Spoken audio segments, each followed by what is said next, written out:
Today we're going to be going over my top 10 favorite ritual monsters in the whole game, but also I'm going to be doing this for each and every different card type there is. So it's going to be every type of monster from main deck to extra deck and spells and trap cards. So let's get into it and let's start. First off, we have Sauravis the Ancient and Ascended. This is in the number 10 spot because it has been slowly being edged out over time, which I feel like it's sad because it's one of my favorite hand traps in the game as targeting prevention. And if your opponent special summons a monsters, you could return it to the hand, banish those monsters, and just negate the summons. So it's a very good utility card, but also it's one of the hand traps that I usually go to just as an in case to see if I want to play it or not. And I always think about it. It's always on my head, or in my head, I should say. But Sauravis is another card that I really like the aesthetic of the art because it is an ancient dragon, and I am a big fan of dragons. And honestly, I might start running the card again because if there's going to be a lot of targeting effects, might as well run this. After that, we have Demise King of Armageddon. A lot of nostalgia to players of good or bad memories. Pay 2,000 life points, destroy all other cards on the field, and it can just OTK you if you play the Demise OTK deck. This card gives me a lot of nostalgia from back in the old days of Yu-Gi-Oh! When I was a child. The nostalgia just flows. And this also reminds me of the anime and also my hunt for Destruction King Zezek along with Ulevo, because those were being hunted at the same time. So there is that little nostalgia piece that is going to be in my heart forever. After that, one of my favorite cards overall being Magician of Black Chaos, and along with Dark Magician of Chaos, yes, those two go hand in hand because they are essentially the same card, one being a retrain of the other. Now, this card, I love the aesthetic of it, and I'm going to bring up Dark Magician of Chaos as well because, well, I really love the aesthetic. The aesthetic of the card is very good, along with the fact that the purples and the blacks all mesh well, plus it gave me a lot of inspiration to draw, and I hope I get that inspiration back soon because I would like to start drawing again. After that, we have Begrel de Nouvelles. I'm sorry, I'm butchering this. I'm still butcher this archetype, but it is a brand new archetype from Wild Survivor. And when I saw it supported Hungry Burger, I got really happy. So this is really just saying all of this archetype plus Hungry Burger is in this spot. Now, if you guys don't know, this archetype is based off of Michelin, just Michelin chefs, and along with the Ars Goetia. The Ars Goetia are ranking of demons in hell, and this is the highest ranking demon being Baal Grill. And Baal being Baldrake, I think this is the devil. Yes, this is the devil. But this whole entire archetype I fell in love with when they first were revealed, and honestly, this is probably going to be the fun deck I'm going to be playing for quite some time. Once I start playing it, of course. Now, after that, we have everyone's PTSD nightmare of selling stuff just to get being Nekroz. Nekroz of Brionac. This card's on here because I really love the DT lore. I really love the post-DT lore. And I just love lore in general. Brionac Dragon of the Ice Barrier is one of my favorite synchro monsters, next to Nekroz of Brionac having a retrain, so that is one thing for sure. This card does everything, getting to your Nekroz monsters, or even bouncing extract monsters back to the extra deck. But along with that, it's just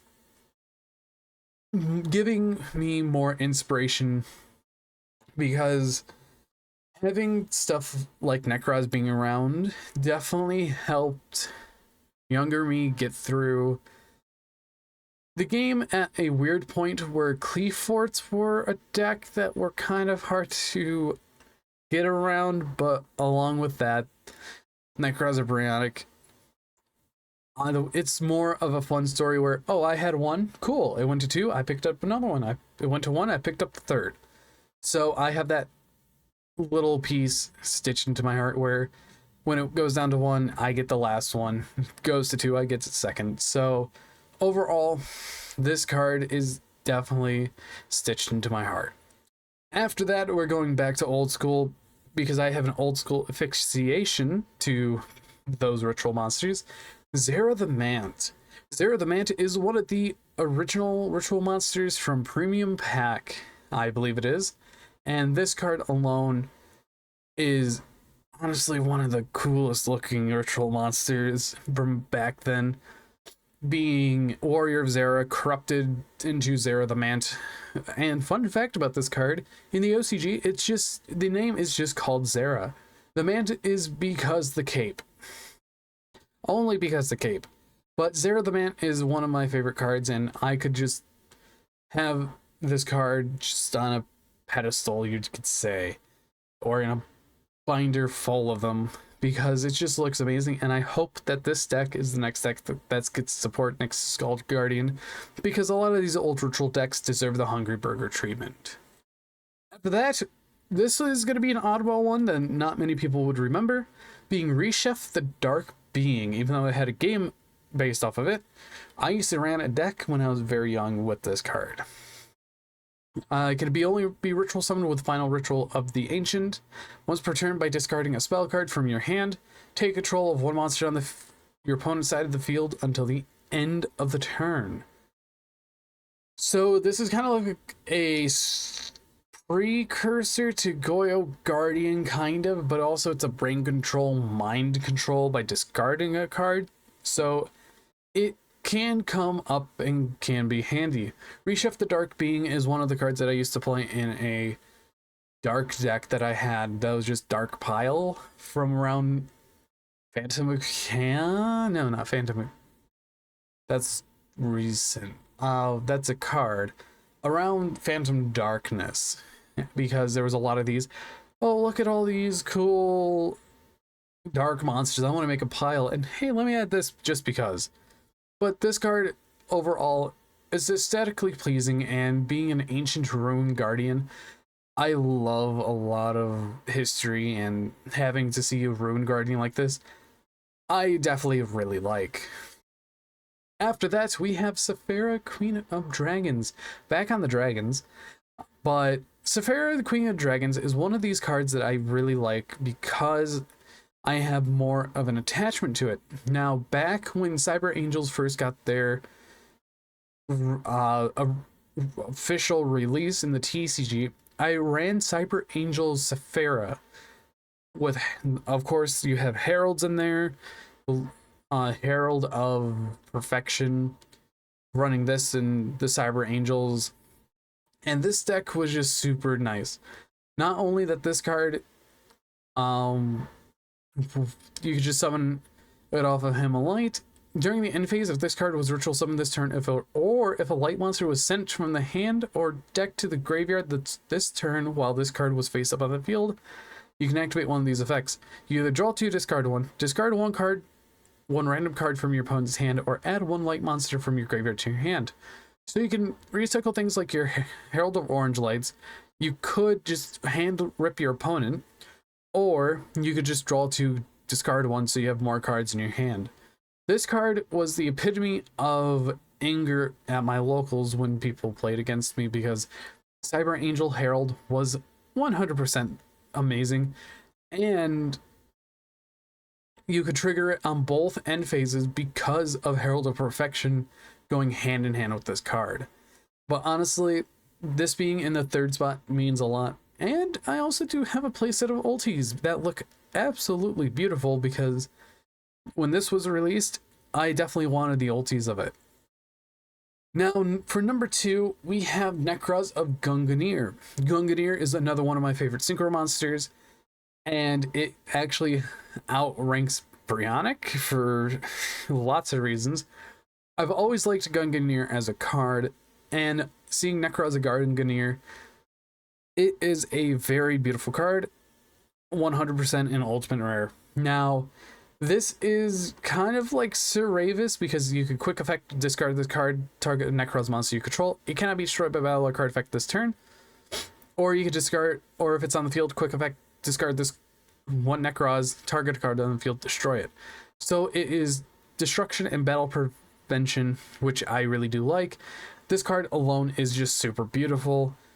And honestly, having Dance Princess of the Necroz turn into this is one of the things in lore that I really like, using the powers of Gungnir to help aid in the war.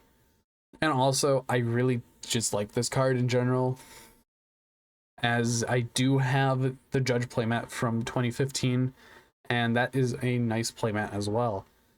And finally, for all that everyone's been waiting for, my number one ritual, it's kind of no surprise, Skull Guardian. Skull Guardian, I have this asphyxiation wish with because of Forbidden Memories. I really love this card. I also like Skull Knight, the fusion monster, which I think is Skull Knight number 2. Oh no, Skull Knight. So it's in the same grasp of card being Skull Knight and Skull Guardian. I use this in Forbidden Memories. I even ritual summoned it a few times. Novox's Prayer is the only spell card in the game left that has been reprinted with the actual spell card on the text. So this card is just waiting there to be reprinted one day. And if it does, I cannot wait to pick up my copies of it because I really like this card. Sure, it looks bland or basic. It's a card that I really, really like because it has a unique attack stat of 2050, because back then they were testing with attack stats as you have like 1380 and 1920, 2010 defense. But it's nice seeing ritual monsters get more love these days. Now, Skull Knight is just one of these cards that I really like the appeal of it. The background is pretty cool, but the main actual card kind of reminds me of Mewtwo, Mew 3, the armored up Mewtwo. So there's that little tidbit there. But Skull Guardian is my favorite ritual monster out of all the ritual monsters in the game. But I wonder what you guys think about your favorite ritual monsters. But anyways, I've been Bolt Spider. See you guys in the next video, and goodbye.